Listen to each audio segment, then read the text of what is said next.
This is episode 48 of That Shakespeare Life. Hi, I'm Malcolm Hebron, head of drama at Winchester College and author of Prospero, a Renaissance Magus for the British Library.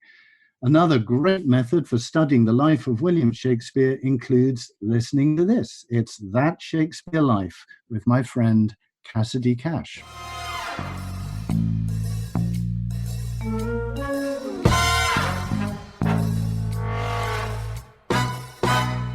There's only 3 in the canon that we can't trace directly to an original primary source. You've got Love's Labour's Lost, Midsummer Night's Dream, and The Tempest. Everything else that he wrote, there is more than a germ of the story somewhere else, whether it's a history book, whether it's another Elizabethan play, whether it's an Italian novel. He was absolutely taking stories from wherever he could get it. Welcome to That Shakespeare Life with Cassidy Cash. Cassidy believes that if you desire to successfully learn or perform Shakespeare's plays, then understanding the real life and history of William Shakespeare himself is a must. That Shakespeare Life is the podcast that helps you go beyond the curtain of some of Shakespeare's most iconic works and explore the world of early modern England as Shakespeare would have lived it, learning from the writers, historians, and performers who know it best.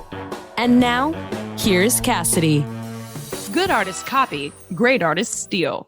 That's the line they tell us about what it takes to be great at art. But was it true for William Shakespeare? The bard borrows heavily from sources like Holinshed, Ovid, and others in the writing of his plays. But does that impact how we understand the stories he's telling us?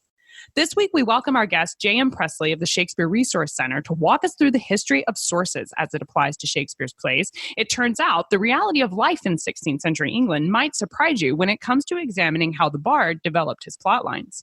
J.M. Pressley has a B.F.A. in theater arts and an M.A. in writing, both from DePaul University in Chicago, Illinois. He has been the author, designer, content editor, and webmaster of the Shakespeare Resource Center since it began over 20 years ago. We are delighted to have him with us today. J.M., welcome to the show. Thank you. What sources did Shakespeare use in addition to Ovid's Metamorphoses? A lot of them. The main one, other than Ovid, was going to be Holinshed's Chronicles, which was a book compiled by Raphael Holinshed in the 1587. Was that the second edition? The British Library has it at 1577. So there were 2 editions there. So Shakespeare was 13. Absolutely. That was a primary source for all the history plays. You've got all the Henrys, the King John, the Richards, all of that. Also, Macbeth, King Lear, and Cymbeline all have their origins in Holinshed's Chronicles and stories that were told there. For the Roman plays, he's borrowing heavily from Plutarch's Lives of the Noble Grecians and Romans, which was a classical text that he had available to him. And, you can't talk about Shakespeare's stories without saying he wasn't above adopting the plots of practically anybody else, that was a contemporary author, whether it was a playwright, poet, anybody like that was writing during the time. If he read it, there was a fair chance he could incorporate it somehow into the works. Now, we hold William Shakespeare up as the example of being a great playwright, someone who was really good at telling stories and somebody who was masterful on the stage. But why was it that Shakespeare used sources instead of writing purely original material if he was this great talent? I'm going to go with the business side of things, curiously enough. He was a magnificent businessman as much as we think of him as an artist. And you can see that in dealings with all sorts of monetary dealings they had. I think there was a comfort level with his audience and with just trying to put people in the seats. And that's going to sound like, bums in the seats, but, it really does come down to that. Well, even Shakespeare had to sell tickets. He did. Absolutely. Theater, so. Absolutely.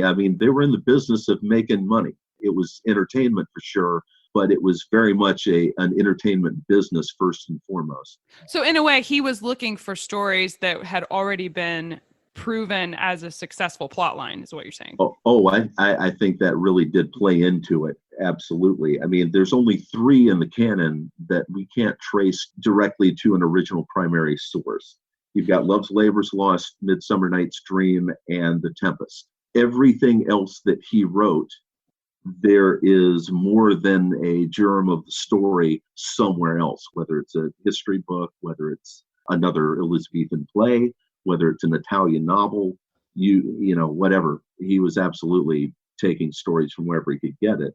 Now, earlier you mentioned that Plutarch's Lives, and I think Plato is often cited as something Shakespeare might have taken from. And today, for modern consumers of Shakespeare who go to the theater and then find out these resources, I don't know many people who read Plutarch and Plato for fun. So explain the difference in reputation during Shakespeare's lifetime. I mean, we're saying that he wrote these plays using these sources because these sources were successful. Does that mean that Plutarch was like the hip in thing to be reading in the 16th century? I don't know about hip. I will say the best answer I've got is the audience would have probably been at least a little more familiar with some of the classical sources simply because the Renaissance was happening and that's where a lot of the school curriculum was. They call it grammar school because literally you were learning grammar from the classical Latin authors primarily. So we're talking Terence and Sophocles, and they were a lot more read in the classics than we are today. So this wasn't as far removed from his audiences as it is for a lot of modern audiences. Absolutely. I think that's what you can draw from that. Yeah. Was the Bible one of the sources for William Shakespeare? Yes and no, not in the sense that we have him using, Holinshed or him using Plutarch's Lives or anything for a story. The Bible was a very important piece of literature, is today, certainly was in that time, maybe even more so. Children, even if they weren't learning to read, were going to be getting raised with these stories, either in the home or in school, in church. It was very much a common sort of cultural thing, right? If they had one book, it was going to be the Bible.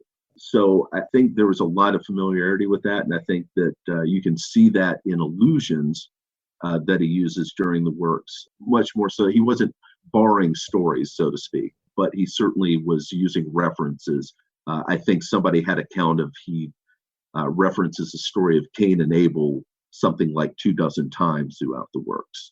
Now, if you haven't read it, JM has an article for the Shakespeare Resource Center that goes through Shakespeare's source material. And in that article, JM, you talk about what you call biblical influences, and you do draw a distinction between using the Bible as a source and being influenced by biblical allusions. And you mentioned both the Geneva Bible and the Bishop's Bible, along with the Book of Common Prayer. And I was wondering if you could share with us a few examples of what a biblical influence would have been in Shakespeare's plays. Well, I've got at least one here that I thought about. Hamlet, Act 5, Scene 1, the gravedigger scene. Hamlet's sitting there holding Yorick's skull. Everybody knows this scene. And one of the lines in it is, that skull had a tongue in it and could sing once. How the knave jowls it to the grounds as if toward Cain's jawbone that did the first murder. Oh. And that's the type of allusion that he makes time and time again. Which is pretty direct. I mean, that's definitely... Why is that not a source? Let me ask it that way. Why are we saying that the Bible's not a source when he's almost quoting it? Again, it's not a sense in the not classical... to be contrary. I just... Right. No, I got you. I view it as it was absolutely an influence, but in terms of a source, I think of that more because I think of Shakespeare's sources as being more story related. I see. So he didn't take the plot line; he made a reference to it. So that's right. If he had written the story of King David, okay, yeah, absolutely. Okay. That's kind of the way I view it. That's a good distinction, and that helps me understand just the definition of those words. But practically speaking, where would Shakespeare have gotten them? Like, did he go to a library and get his books, or where did he get these books? You really don't have anything like the public library as we understand it. Certainly in England, I want to say, what was it, the Public Libraries Act of 1850. That's when you start getting into sort of this modern contemporary version of, okay, there's going to be a public institution that you go to and it's open to the entire public. Before then, you do have public libraries to some level or the other, but they're at least semi-private collections. They're the property of a university, the property of a monastery. which by that time, obviously, there weren't really any monasteries left in England, but that's another story. Yeah. That's another tale, yes. Yeah, we don't want to get off on that third rail right now. Now, the Bodleian, or I think I'm supposed to say Bodleian, I'm not sure how they pronounce that. Yes. But it was there in 1602. Would Shakespeare have gone there, though? Well, that's where we start getting into speculation. My take on it has been, it's not that we don't know whether or not he could have had access to that kind of library. They were open to the public. It's impossible to say, well, no, he wouldn't have had access to that. But it represents the kind of thing that was available, I think, because it was open. It was open to the public, and like almost everything in Shakespeare's history. No, we do not have, signing into the library's record book there on a particular date, but we can't place those two things in existence at the same time. Right. And there's a couple other things that I want to get into along those lines of why, a library versus personal or professional connections might make a little more sense in context. Okay. How? Famously, there are a lot of people who want to say, Shakespeare couldn't have been a writer. He didn't own any books. And no, we don't know. Yes, you hear that a lot because it's not in his will. Absolutely. There aren't any books mentioned in the will, as you say. And then again, it is rare to see books mentioned in anyone's will in those days, even by those who were confirmed to have a library of their own.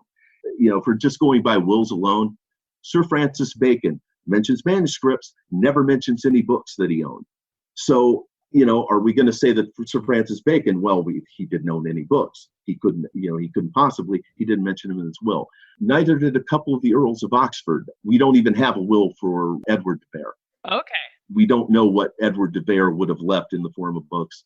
And again, I don't want to start off on a entirely new topic, but just to point out, Elizabethans, we have a lot of extant wills from that time. Not many of them at all mention books. He had to have gotten them somewhere, whether he owned them or not. I know a lot of his patrons owned private libraries, were a potential source that he could have gotten them from. There was at least one public library available to him. And then I think there were a lot of these books published in St. Paul's Cathedral. I don't know. I'm going to go ahead and say that I only know a little bit about St. Paul's Cathedral and the availability of books there. But I always thought that was a place he might have gotten some of these. Do you agree? Well, there's that. And, again, we don't know that he didn't own any books. We just don't know that he did.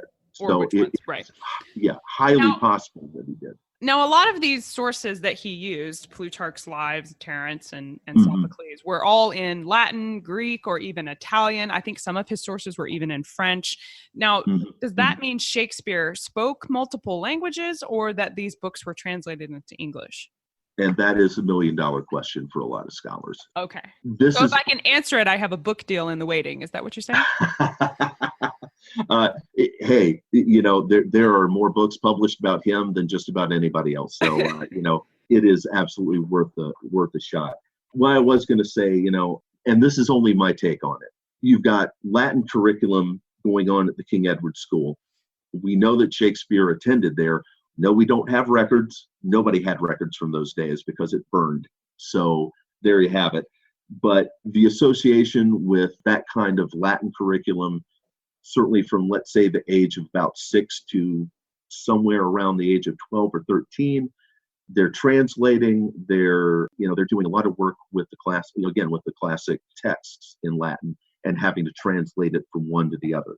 He had that kind of background going. The other thing is, he either knew at least conversational French or had a lot of access to somebody who did. He lodged for nearly 10 years with a family called the Montjoys in London. And they were French. They were French. They were Huguenots. They were refugees from religious persecution. He lodged with them for almost, he testified on their behalf in a lawsuit. And one of the things that he said was he'd known them for about 10 years or thereabouts. And this was in, I want to say 1611. So this is toward the end of his career. He lodged with a family that ostensibly was going to be pretty fluent in French, that was educated, that we don't know what kind of access to books they had. And this kind of goes back to some of the original source material as well. a lot of the stuff, like even the Italian works, it's not that he necessarily needed to know Italian. A lot of that had been translated at least into French. And so it's kind of 6 degrees of separation. But at some point, if all you're looking for is a good story and you've got someone who can give you the bones of what's happening, and can get it to you in French, if you can read, and there is, there's at least a good deal of conversational French in Henry V written into the play. Yes. That's my take on it. He probably had, at least a grammar school foundation in Latin, which would have given him at least a little insight into some of the foreign languages outside of English. Again, I can't think he would have lodged with a French family for 10 years without picking up something. French. It would be kind of hard, I would think. Yeah. Absolutely.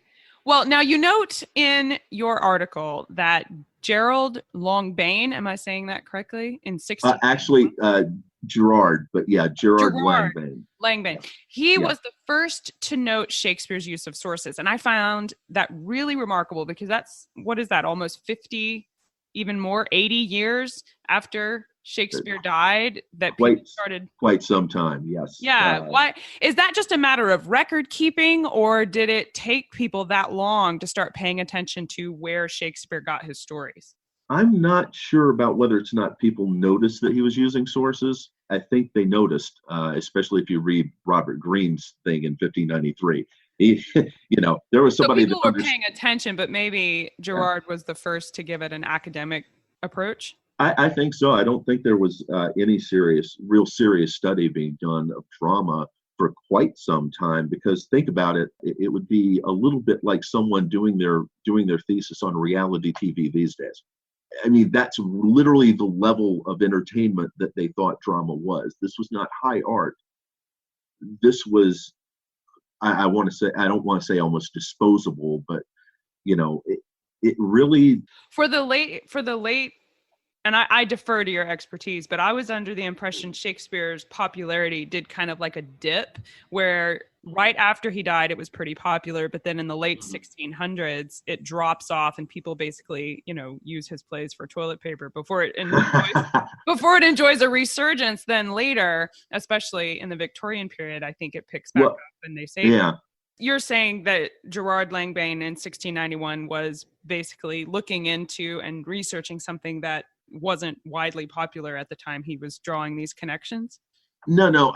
Let me kind of circle back to that.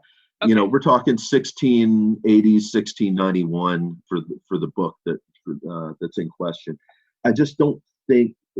One thing you have to understand too is that for 18 years, 1642 to 1660, there was no theater in England. Right. The Puritans closed it. Yeah. So I think part of it was out of sight, out of mind. It really wasn't on anybody's radar simply because there wasn't any theater being produced. Okay. And in the days leading up to that, nobody thought of it as a high kind of art form. It was disposable entertainment for a lot of people. So, I mean, I think the combination of that was maybe why it took that long for people to start really thinking about it in terms of more of an academic sense.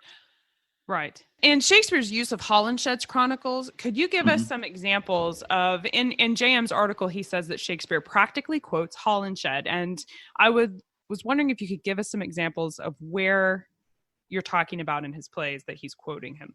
Well, I have at least 4. What's your favorite one? My favorite one is the most, actually, no, I'll take that back. I was going to say my favorite's the most boring one, which is Henry V about Salique law, which we'll start with. Okay. But there's a couple from Macbeth that are really good. So I want to point out, it is practically, the turns of phrase are eerily similar between the two, Holinshed and Shakespeare in these cases. But the particular pointed example from Henry V, it's in the beginning of the play. The Archbishop of Canterbury is explaining the relevance of Salique law to Henry's claim to the French throne. And part of the speech goes like this. Nor did the French possess the Salique land until 421 years after defunction of King Pharamond, idly supposed the founder of this law, who died within the year of our redemption, 426, and Charles the Great subdued the Saxons and did seat the French beyond the river Sala in the year 805. Now that's Shakespeare, and that's blank verse. That was pretty good. You do radio Shakespeare too sometimes? Theater school refugee. This is my way of keeping up with it.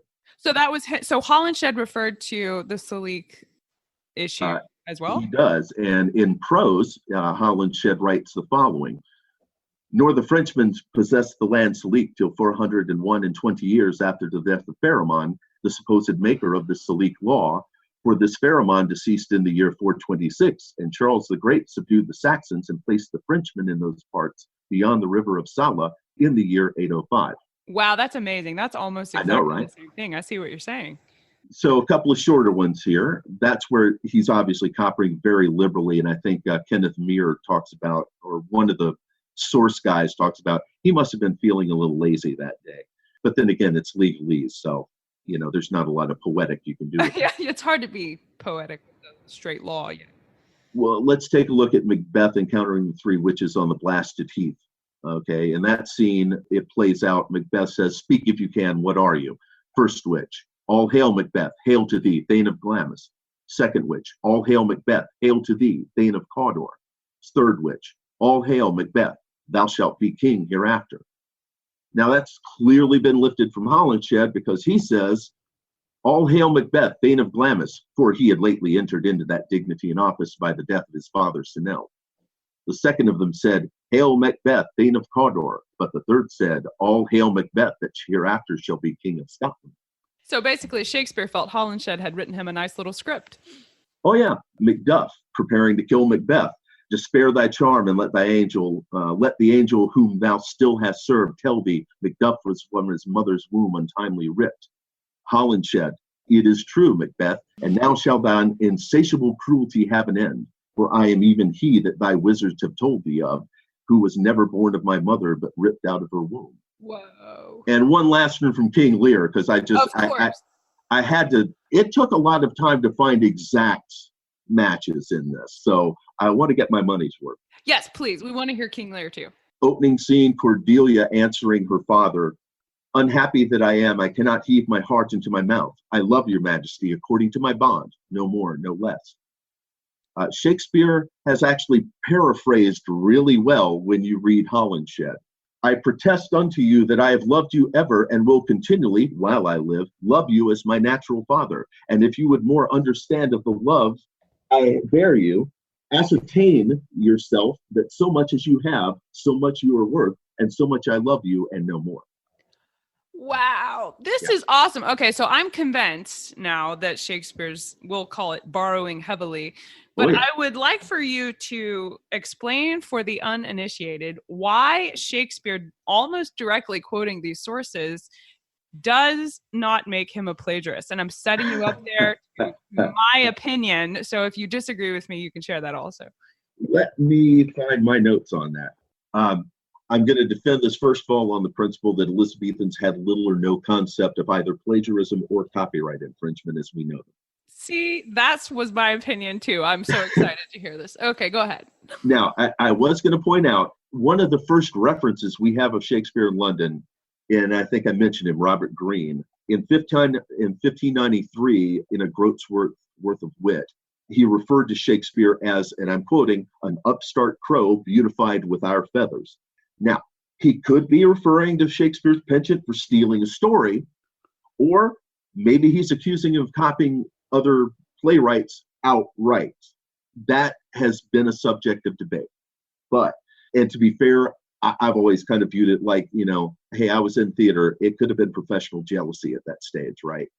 Not to mention the fact Greene was dying and very, very, very bitter about it. He was dying penniless of, we'll call it consumption. I think it was something like that in Elizabethan terms. But anyway, regardless of Greene, what his intent was in making that statement, for the most part, and this is the example I came up with, Shakespeare's expressing himself in his own way, even when he is cribbing from sources. And my take on it is kind of like, that would be like saying, is West Side Story plagiarizing Romeo and Juliet? Because you're not going to have one without the other. Right. Well, and that's the idea of an adaptation. He can always say, this is Shakespeare's adaptation of Holinshed's Chronicles. And I think it's an excellent history lesson, actually, because the concept of plagiarism didn't exist when Shakespeare was writing these plays. And it was actually a professional approach to theater to go and look at other sources and borrow from other sources and put that into your plays. It happened a lot, not just Shakespeare. So while we can look back at him and say he copied from this, and under today's standards, that would make him a plagiarist, it wasn't that back then. And so you can't apply a 21st century mindset to a 16th century man. Oh, gosh, no, absolutely not. And one of the things that I found too is that with that, to your point, there wasn't even anything resembling a copyright infringement law of any kind until, I want to say it was the Act of Anne in 1710. But yeah, you're looking at the 1700s easily before you've got anything resembling copyright protection for. It didn't. I don't know about England. It didn't exist in the U.S. until 1790 with the Copyright Act. Right. So, and yeah, the Statue of Anne, I'm Googling this while you're saying so we can get the dates right, but it was statue, yeah. Yeah, 1710 Statue of Anne, yeah. So well after William Shakespeare, which brings us to the idea of what is a modern playwright or even a theater goer who is experiencing Shakespeare for the first time, is maybe approaching the whole idea of Shakespeare's sources for the first time. What do they need to take away from this? I mean, does it matter that you understand Shakespeare's sources when you are encountering his plays? And what does someone aiming to be the next Shakespeare learn from his use of sources in his plays? Well, I'll start with, do they need to understand the sources? And I'm only going with my own personal experience here. No. And I'll tell you why. We had a wonderful teacher in high school my senior year, Norm Reynolds. He had been teaching for 20 years when I had him. And that was my first experience with Macbeth. I'm not telling tales out of school. He told this to every class that he read to, whereas most of the time in high school, it was like, okay, Jimmy, you take this line. Jenny, you take this line. We're going to read Shakespeare, and it gets butchered.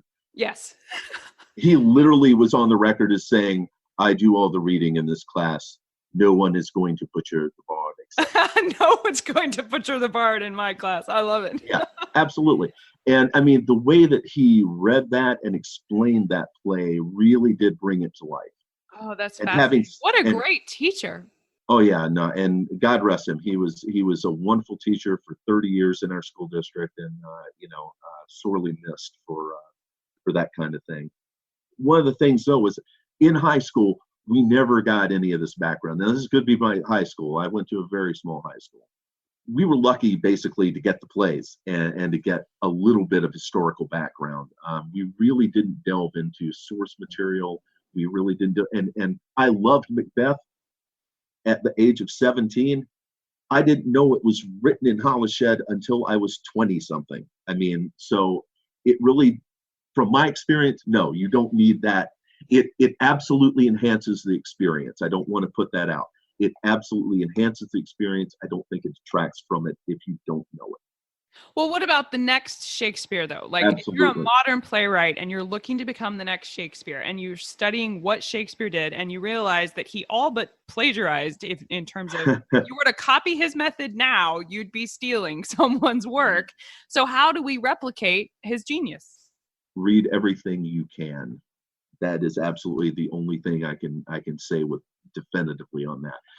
Not to take it, ironically, after all we've been talking about with, how he copied people and what he took and what was original and what was not.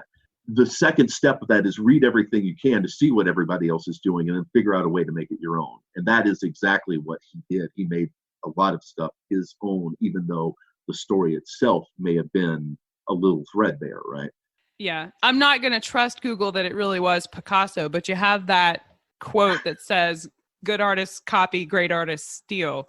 So there is a little bit of truth to it. There is a little bit of that also from that standpoint. With Shakespeare, it's sort of like, everybody knows the story of the three pigs. How many have told it from the wolf's point of view? Huh. That would be a Shakespeare thing. Yes, it would. That's a brilliant example. Thank you. Our conversation today has been an excellent introduction to this topic, and I know we would love to learn more, but as the history resources are vast, and often Google, as we have shown today, is a hit and miss place in terms of finding reliable information, could you share with us a few places of trustworthy sources that we can use to learn more about Shakespeare sources? I sure do. I've got, on the book side of the equation, definitely Kenneth Mere's book, The Sources of Shakespeare Plays. That's one of the cornerstones of this kind of scholarship. Arden Shakespeare has a fairly new book out called Shakespeare's Books, a Dictionary of Shakespeare's Sources. That's a pretty good one from just the glance that I had at it. A couple of older volumes, Bulla's Narrative and Dramatic Sources of Shakespeare. It is in either 6 or 8 volumes, depending on so it's huge. Satton's Shakespeare and His Sources. Those are all good print resources. Online, I'm going to go with Internet Shakespeare Editions out of University of Victoria.